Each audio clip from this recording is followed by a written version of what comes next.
The truth was that I wasn't giving all that I had. The truth was that there are some things that I wanted to do, but I didn't have the courage to act on those things.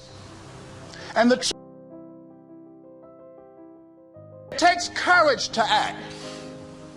Part of being hungry when you've been defeated, it takes courage to start over again.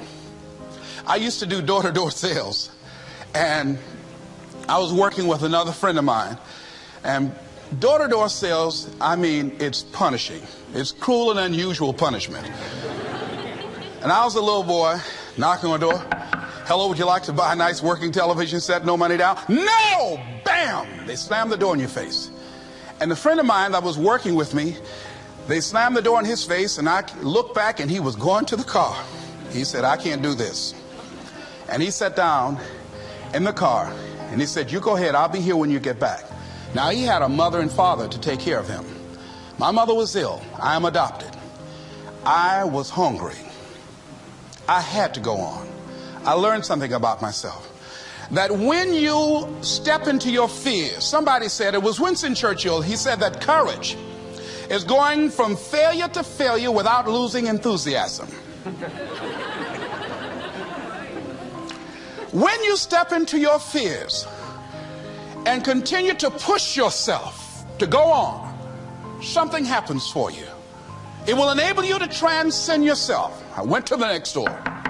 You like to buy a nice working television? No! Bam! Went to the next one. No! Bam! After a while, I no longer took it personal.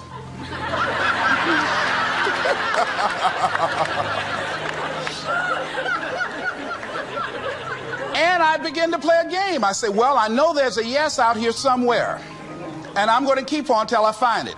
And I'm not going home until I do. And I continued to knock on doors. And then somebody eventually would say yes. And I said, are you sure? And I would go in there and I would get the sale.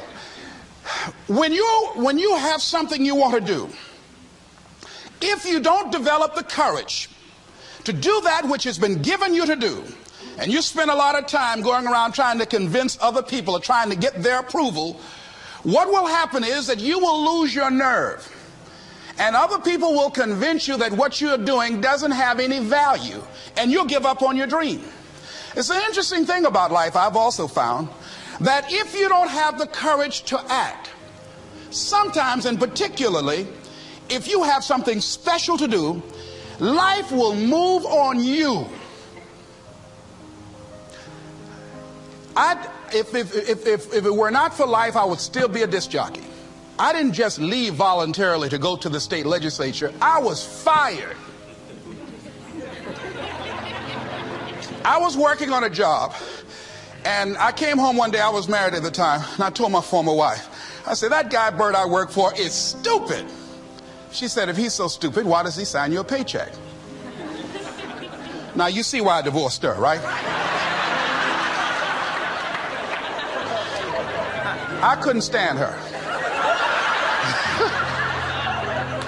That night, I could not sleep well.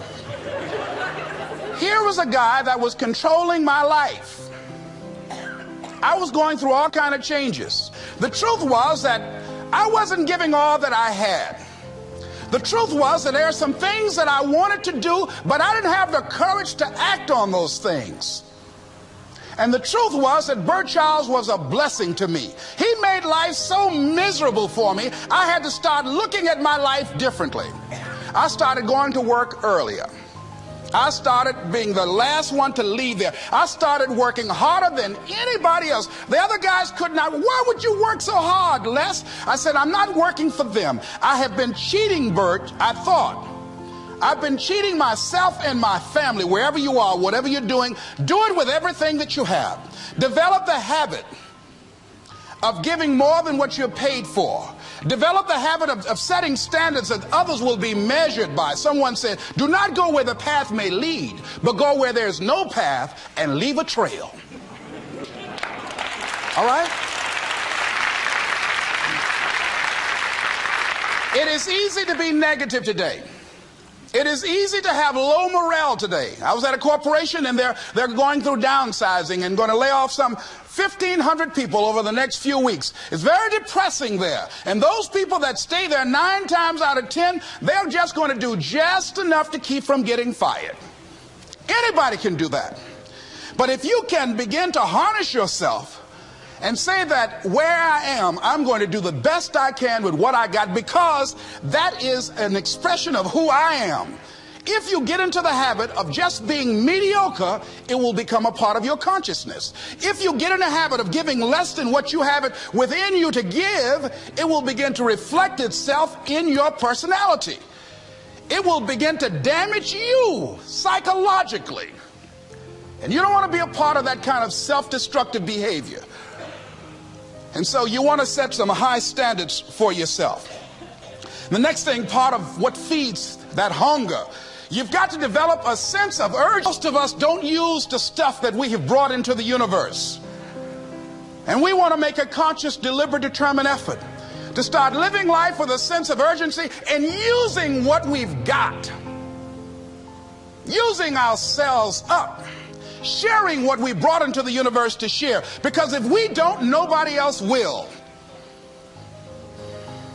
Stop wasting valuable time, knowing that if we begin to live our lives as if each day were our last, our lives will take on a whole new meaning. They take on a whole new expression, valuing each moment that we are blessed with. The next thing that begins to nurture that hunger, honor yourself as your word. Don't give your word out lightly. When you throw your word out there and you don't honor it, it makes a statement about you. If you decide to maintain a sense of integrity with yourself, that if I speak it, I'm going to live it. It's who I am. And I'm going to be very cautious in how I give my word to others, and most of all with the commitments that I make to myself, because I want my life to reflect my words and honoring who I am and what I express.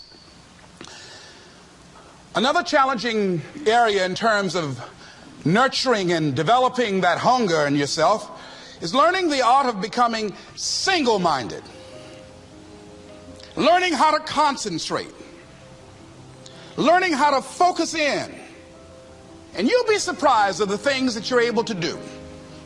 When you learn how to block things out, when you learn how to keep thine eyes single, you'll be surprised at the ideas that will come to you, of the people that you'll be able to attract, of the opportunities that you'll be able to see. You'll begin to see things that have been standing there looking you in the face, saying, I can't believe this has been here all this time.